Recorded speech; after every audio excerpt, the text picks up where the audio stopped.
You wake up in the morning and the first thing you notice isn't a burst of energy, but that familiar, nagging pain in your knee or your fingers. Sound familiar? You pop down to the chemist and ask for something for the joints, and this is where 90% of people make a crucial mistake, one that could ultimately cost them the ability to walk comfortably without a walking stick. Today, we're going to clear up the great confusion. Arthritis versus osteoarthritis. It seems like a difference of just one word, but that word changes everything. It dictates the source of the pain, whether heat will help you, or whether it will actually make things worse. I promise you that by the end of this video, you'll be able to distinguish between these two conditions better than some of the doctors at the surgery. Ready to uncover the truth that often goes unsaid? Let's dive in. Before we get to the symptoms, let's dot the I's and cross the T's on the terminology. Why is this so important? Because it's not just semantics. These are two fundamentally different processes happening inside your body. Imagine trying to put out a fire with petrol. That's essentially what happens when you treat arthritis using methods designed for osteoarthritis. In medical science, the endings of words carry enormous weight. The ending itis universally signifies inflammation. Think of bronchitis or gastritis. The ending osis, on the other hand, refers to the destruction or change in structure. Think of osteoporosis. Memorize that rule right now, as it's going to be extremely useful. Arthritis is your immune system waging war against its own cells. Osteoarthritis is simply the premature wear and tear of your body's biomechanical structure, and the approaches required for each are diametrically opposed. Let's start with a very vivid image, something you can hold on to, so you never forget the difference. Imagine your joint is like a door hinge. Now, what happens with osteoarthritis? The hinge has simply rusted stiff with age, the parts are worn down, and the grease has all dried up. It squeaks, it moves badly, but critically, it's cold. It's purely a mechanical issue. Now think about arthritis. Imagine someone poured petrol over that very same hinge and lit a match. It's scorching hot, it's red, it's swollen. It's a genuine fire. It's an active war happening inside your joint. Here is your key takeaway, your cheat sheet. Osteoarthritis is dry and creaky. Arthritis is hot and swollen. If you only remember that single image from this whole video, you will already know more than most people queuing up in the doctor's surgery. Right, let's talk about pain, because not all pain is the same. The exact character of that pain is often the very first clue that points us toward the correct diagnosis. When it comes to osteoarthritis, pain is basically the price you pay for movement. You get up, you start walking, you put stress on the joint, it hurts. You lie down, you rest, you give the joint a break, the pain subsides. This makes perfect sense after all. We're talking about mechanical wear and tear. More friction equals more pain. By the evening, after a long day of gardening or just a trip to the shops, your knees will be throbbing. But just half an hour lying down and everything feels right again. This is the classic mechanical rhythm of pain, the trademark sign of osteoarthritis. Remember this simple rule. Stress brings the pain on, and rest takes it away. But when it comes to arthritis, the situation is a completely different kettle of fish, and it often confuses people. We sometimes call arthritis pain the nighttime burglar. It strikes precisely when you are resting and trying to recover. You might be lying peacefully in bed, it's 3 o'clock in the morning, and that joint is aching, throbbing, or seizing up so badly it feels like you could climb the wall. Why is this? Because the underlying inflammation doesn't disappear just because you're resting. In fact, when you stay still and don't move, the swelling in those inflamed tissues can actually build up. That's why patients living with arthritis often say, "I need to walk it off," or "I just need to get moving." It hurts them the most when they are at rest, but once they start moving, the pain can often ease up slightly. Movement gets the blood circulating, and that helps to shift some of that stagnant fluid and congestion. If pain is routinely waking you up during the night, That is a serious warning sign to suspect genuine inflammation, and that means arthritis. The next really important thing to focus on is what we call morning stiffness. That's when you wake up feeling like you've seized up, absolutely stiff, like the Tin Man caught out in the rain. It takes you ages just to bend your fingers or your knees. But here's the key point. Time yourself. That measurement is your most vital diagnostic tool. Now, if you have osteoarthritis, this stiffness is usually short-lived. You get up, you walk around, you stretch a bit, and after 15 or 20, maybe 30 minutes tops, it's gone. The joint has simply warmed up. But if it's an inflammatory arthritis, especially rheumatoid arthritis, that stiffness hangs around for hours. You might be shuffling around like a robot right up until lunchtime. If your stiffness lasts longer than 1 hour, please don't just blame it on getting older. Get yourself straight to a rheumatologist. Right, let's have a look at your hands and knees. What do you notice? The way your joint looks can tell us quite a story. If it's osteoarthritis, the joint might look a little bigger than normal, but that extra size is due to bone growths. Doctors usually call these osteophytes. They are hard little bumps or nodules. The joint becomes misshapen, lumpy and bony, but the skin over it usually looks fine, the normal colour. Now let's talk about arthritis. Do you remember the fire analogy we used? A joint with active arthritis often looks just like a little balloon that's been inflated. It's puffy, swollen, and the contours look smoothed out. The skin covering it might be red, shiny, stretched, and crucially, feel hot to the touch. If you place your hand on a sore knee and it feels noticeably warmer than your healthy knee, that's a very clear indicator of active inflammation going on. Right, let's talk about those noises. Oh yes, your joints have their own way of communicating, and they speak different languages. First, there's the crunching sound. A lot of people find it quite alarming. Now, if you have osteoarthritis, that crunch is typically a rough, dry noise. It might sound like 2 dry twigs rubbing together, or perhaps walking on fresh, compacted snow. Doctors refer to this as crepitus or crepitation. Essentially, it's the sound of bone surfaces grinding against each other because the protective cartilage layer has worn thin and become uneven. Those rough, abrasive surfaces are what create all that racket. With inflammatory arthritis, the sounds are usually different or sometimes non-existent in the very early stages. That's because the issues there are typically in the soft tissues and the joint fluid. Of course, you can get a little crunching in both conditions, but that distinct, dry grinding sound is the telltale sign, the calling card, of more advanced osteoarthritis. The concept of symmetry is really interesting when we talk about joints. Think about your own body. If you have pain only in your right knee, but the left one feels perfectly fine, that's usually a sign of foul osteoarthritis. Or OA. Osteoarthritis tends to pick a single victim joint. It's typically the one that has borne the maximum strain or stress throughout your life. Maybe you always pushed off with your right leg when jumping, or perhaps you carried heavy bags mostly in your right hand. Now contrast that with many types of arthritis, especially rheumatoid arthritis, RA. RAA absolutely loves symmetry. If the index finger on your right hand flares up, you should expect the very same finger on your left hand to start aching shortly thereafter. Arthritis is a systemic breakdown affecting the whole body, which is why it often attacks its target joint symmetrically, like a mirror image. This isn't a 100% guarantee, of course, but it is an extremely common pattern you see.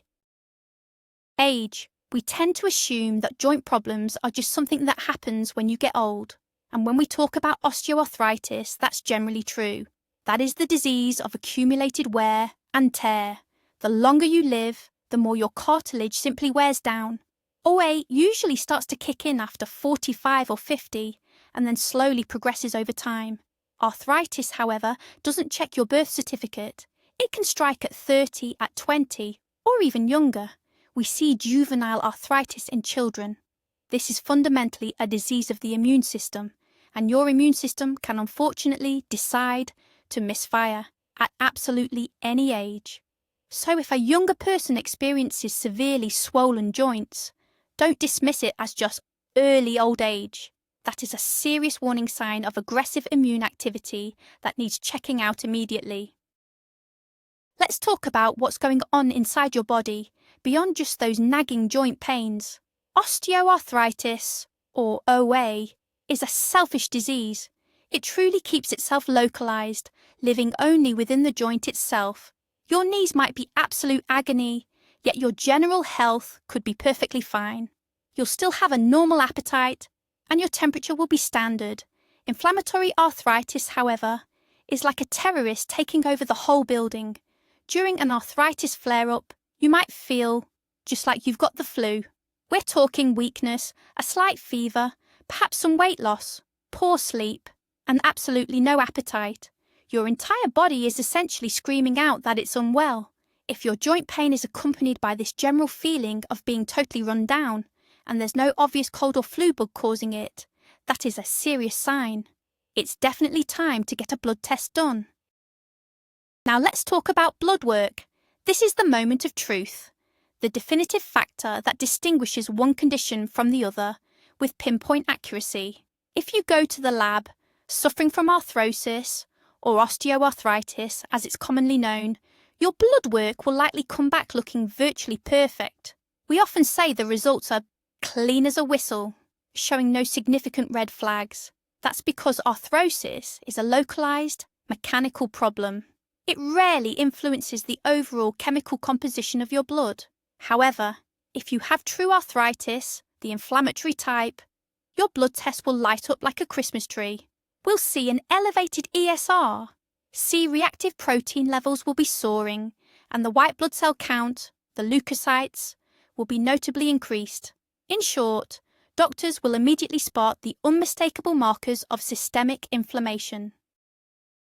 This is precisely why your doctor sends you for a blood test before ordering an X-ray. It is, quite simply, the quickest way to determine whether we are dealing with a raging fire of inflammation or merely the rust of mechanical wear and tear. Let's turn our attention now to weight management. Excess weight is arguably the number one enemy for both conditions, though they impact the body in distinct ways. In the case of osteoarthritis, weight is a direct mechanical driver. It's helpful to use an analogy. Imagine putting 5 tons of cargo into a small saloon car and then driving it across a rough, bumpy country road. That suspension system would fail extremely quickly. The same principle applies to our knees. Every extra pound you carry exerts colossal, unrelenting pressure on the joint cartilage. With inflammatory arthritis, the relationship is more complex. Adipose tissue or body fat is not simply a passive storage tank for energy. It is a highly hormonally active organ that actively contributes to and sustains systemic inflammation throughout the body. However, when we focus specifically on osteoarthritis, losing weight is far from a cosmetic concern. It is, without question, the single most powerful medicine available. Now, we come to perhaps the most crucial point: hot versus cold treatment. How many times have we, or our neighbours, simply slapped a hot water bottle right onto a painful knee? If you have osteoarthritis, the typical slow, wear and tear kind, then applying gentle heat might actually help. It can soothe the surrounding muscles, improve blood flow, and make the joint feel much more comfortable. But if you have arthritis, meaning there is active, acute inflammation present, then reaching for that hot water bottle is absolutely disastrous. Heating up inflammation is simply adding fuel to the fire. The swelling will worsen, the pain can become unbearable, and the process of joint damage will speed up dramatically. For acute arthritis, what you really need is cold therapy to bring that swelling down. Do you see now why knowing your precise diagnosis is so absolutely vital? A simple mistake with that hot water bottle could genuinely send you straight to the hospital. Food. Can food actually heal you? When you have osteoarthritis, what some call arthrosis, the main goal of your diet is weight management, primarily losing a bit of weight. Sure, eating things like aspic or bone broth jelly is nice, but I'm afraid that won't magically regrow your cartilage. That's simply a myth. Chondroprotectors and supplements tend to work very slowly, and frankly, they don't work for everybody. Now, when we talk about actual arthritis, especially gouty arthritis, diet becomes critically important. It's truly a matter of life and death for comfort. A simple glass of wine, a bit of fatty meat, or something heavily smoked can trigger such a painful flare-up the very next morning that you might not be able to get out of bed.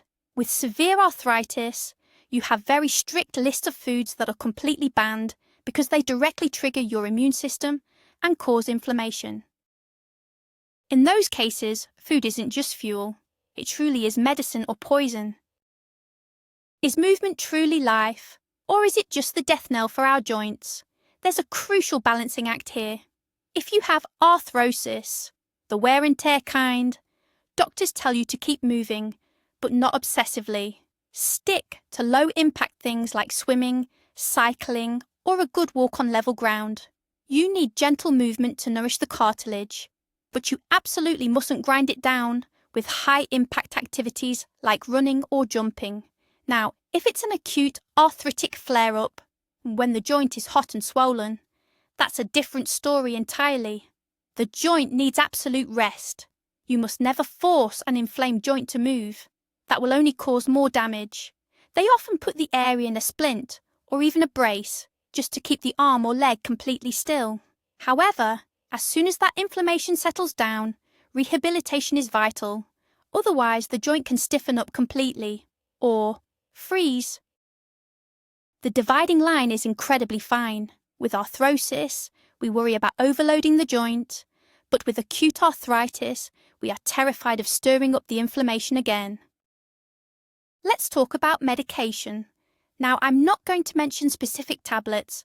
That is strictly your doctor's job, but you must understand the underlying principles. With osteoarthritis, the main goal is cartilage protection and managing pain during periods of activity. Essentially, we are trying to slow down the ongoing deterioration.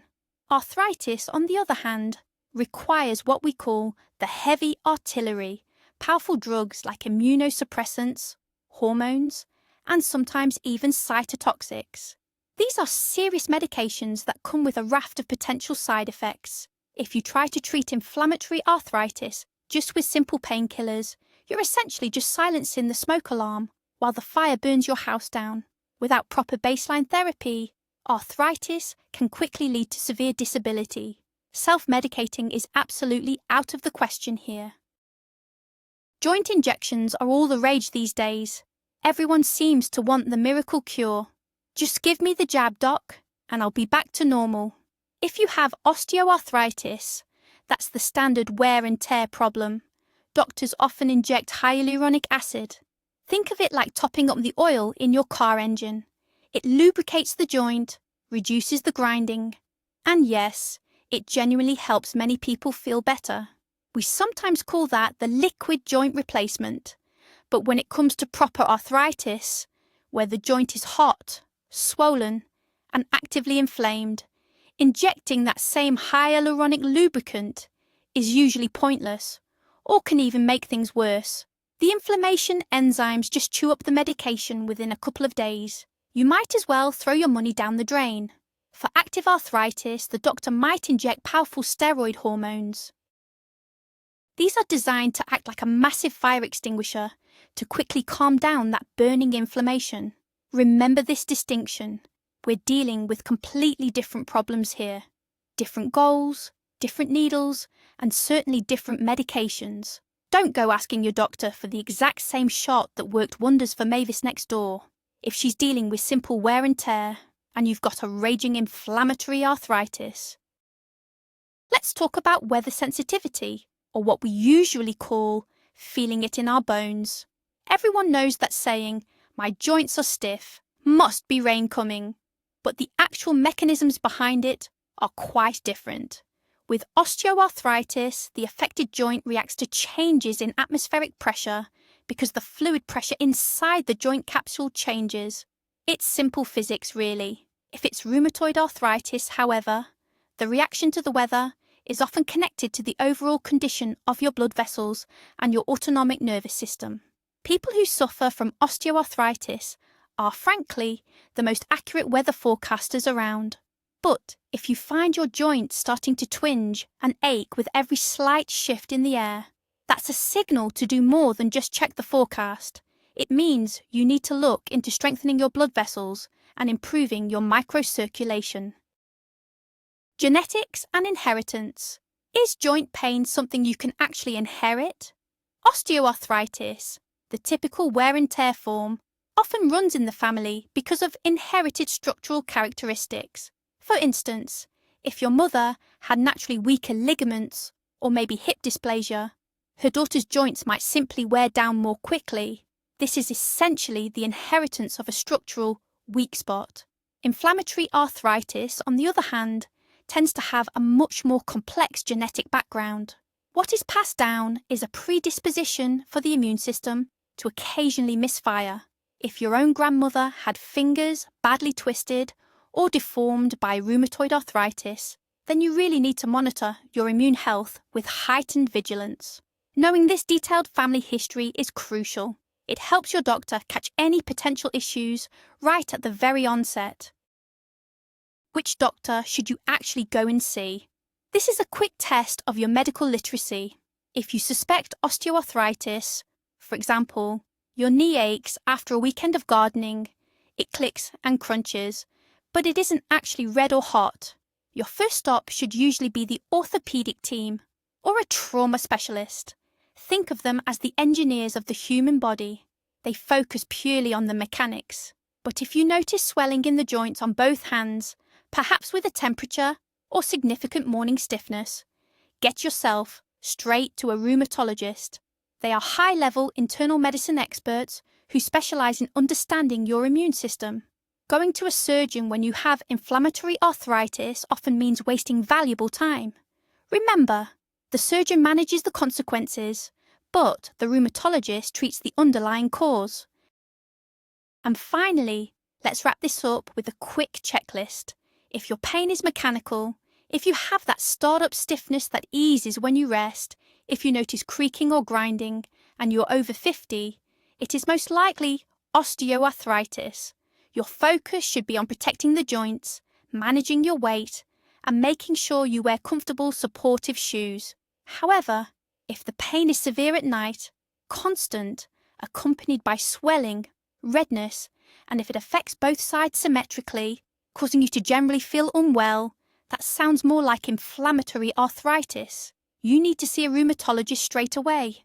Ask your GP for blood tests, specifically for rheumatoid factor and ESR. Please do not attempt self-medication.